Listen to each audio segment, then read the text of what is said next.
I was raised to be my husband's wife. I gave him my youth, my heart, and a son. But I was just a product to them. I haven't been able to warm the hearts of my husband and son for 8 years. That woman accomplished it in just a few days. My husband said that you should learn more about getting on the bed from her. Even my son said, "Mom, Aunt Natalia is much more interesting than you." That day, I knew I should leave. Lavon, a woman of high status, came to the orphanage. She chose me to be her daughter. She promised me a new life. I thought I was a princess. I was wrong. I was just a product, trained to be the perfect wife for her cold son, Hudson.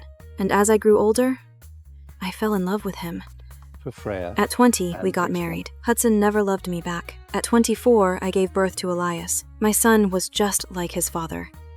Quiet, distant, and cold. Every night, I brought them milk. It was my way of showing love, but one night, Hudson snapped. He knocked the cup over. Milk splashed everywhere. Elias watched silently. Then, he poured his own milk away. I felt a sudden, hollow exhaustion. I handed Hudson the divorce papers. He frowned, looking confused. Is it really just about the milk? Yes, I replied, just about this. And Elias? coldly. I sat across from him, calm. I give up custody. I said, like a stranger at a meeting. The estate house goes to him. It was my final compensation. He belongs to the Hudsons. He will have a better life there, Freya, Hudson said softly. if it's about the milk, I apologize. I was drunk. I didn't mean it. I sighed. He still didn't get it. The night before, he came home late. I waited on the sofa until I froze. I rushed to warm his milk, but I smelled something different. I only asked one question. Who did you meet? The perfume smells familiar. That question crossed the line, shattered the cup in rage. Stop bringing me milk. Elias stood at the door, the boy said. Dad doesn't drink it, so I won't either. To them, it was a small thing. To me, it was the end. I packed my bags immediately, Hudson You said. don't have to rush. You can stay in this house. I looked at him one last time. We are getting a divorce. It's better to cut ties cleanly. The room was full of my memories. I silently said goodbye to it all. I dragged my suitcase to the door. Hudson tried to stop me. I'll have the driver take you. No need. I refused. I turned to Elias. I won't pick you up anymore. Don't go with strangers. I walked out into the night. I never looked back. I bought a ticket to a distant town. Since marrying him, I had no freedom. I was the perfect wife. Too perfect. Too boring. A stiff doll for the Hudson family. I remembered his friends' jokes. How is it living with an old man? Frega is so dull. She's just like Natalia. Natalia. Hudson's first love.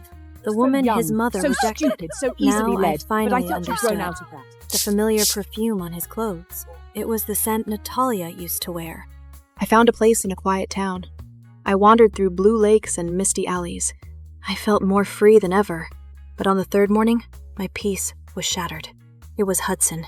His voice was groggy, like he just woke up. Freya, where are the ruby cufflinks you bought me? I paused, the memory surfacing. Second drawer of the upstairs closet. I heard him rummaging through the drawers.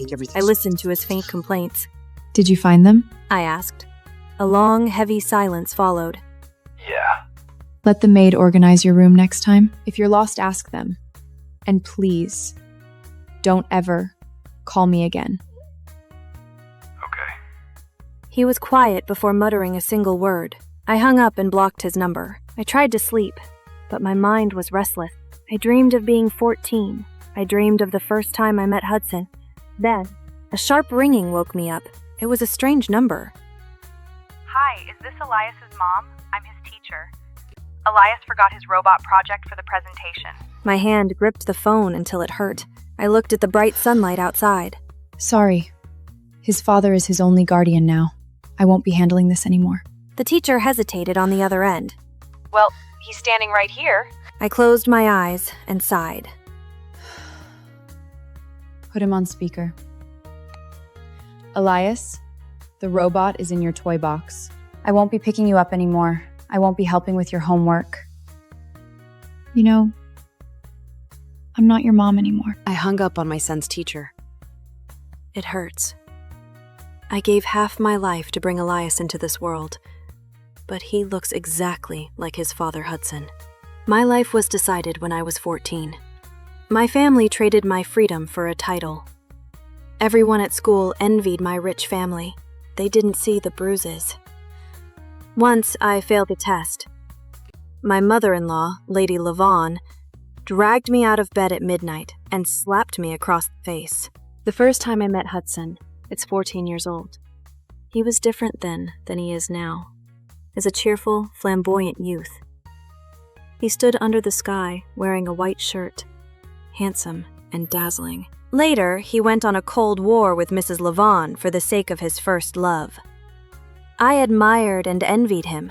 He dared to resist.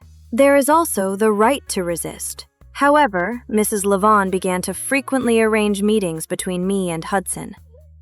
At first, he was quite resistant. He gave me no kind words.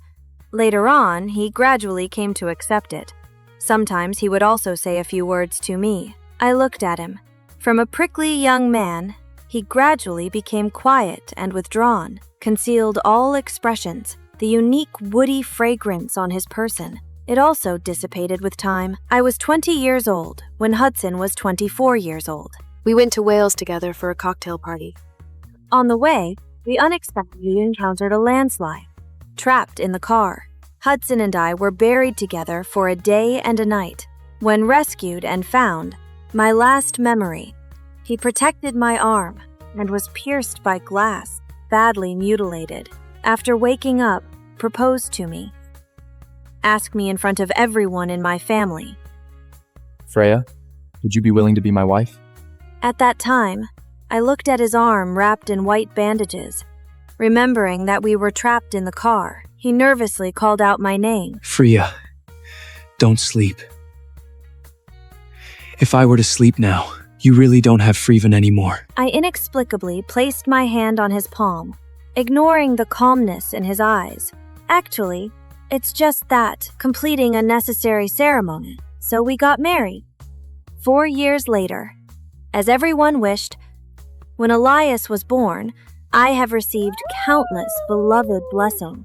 Mrs. Lavon believes that he needs to be like Hudson, learn the gentlemanly demeanor from a young age. So in the end, he poured out the glass of milk.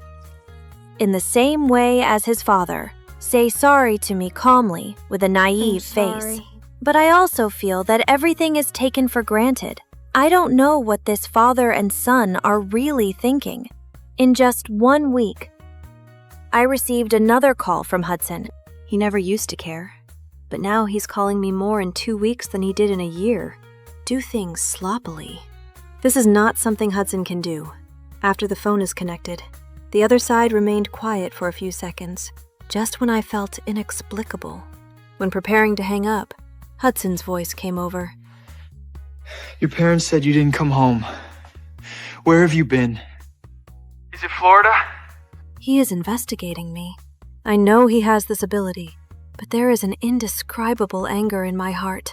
In our 9-year marriage, he is indifferent and distant. I feel like a tenant living in the same room as me. It's only been half a month now. He called me several times, exceeding his weight from the past year. I used to message him before. Are you going home for dinner tonight? Are you in a meeting? He can only reply to me once at most. Now he seems like nothing has happened. He asked me hoarsely on the phone. Elias has a fever. Where's the medicine? He's crying. What do I do? I didn't scream. I just spoke clearly. Hudson, we are divorced. I am not your wife, and I am definitely not your nanny. If the child is sick, call a doctor. You're a father, start acting like one. As a father, you have a responsibility to take care of the child, not just asking the mother of the child. What should I do at this time? I don't know what you really want to do. Perhaps you're used to my care, but Hudson, I don't want to speak too harshly. We have already ended it. Don't disturb my life anymore. Do you understand? After saying these words, I hung up the phone completely. Find the SIM card, throw it into the trash can. In today's society, everything is bound to the SIM card. They will call me every few days. I naturally don't feel that Hudson has any lingering feelings for me. It's just that I've been taking care of them for a long time. Difficulty getting used to it temporarily. I got a new card. I took some cash. I signed up for a scientific expedition tour group. I followed them on a trip to England. This is a project I once saw online. When it was first mentioned, Hudson said he doesn't have time. His friends around him smiled and said, "This is too shabby. Freya as Hudson. Such a cheap tour group is too embarrassing." I smiled. I didn't say anything else. At that time, I thought it was just a temporary idea. Mrs. Levon would not allow me to be so presumptuous. I didn't expect that now. It's actually so easy. The breaking of a shackle. People who are bound must start struggling from the bottom of their hearts. On the day of departure with the tour group, the sky is very blue. The itinerary is by train. The train wobbled along the entire stretch of the road. Every time I get stuck in that troubled dream, they will be slowly shaken awake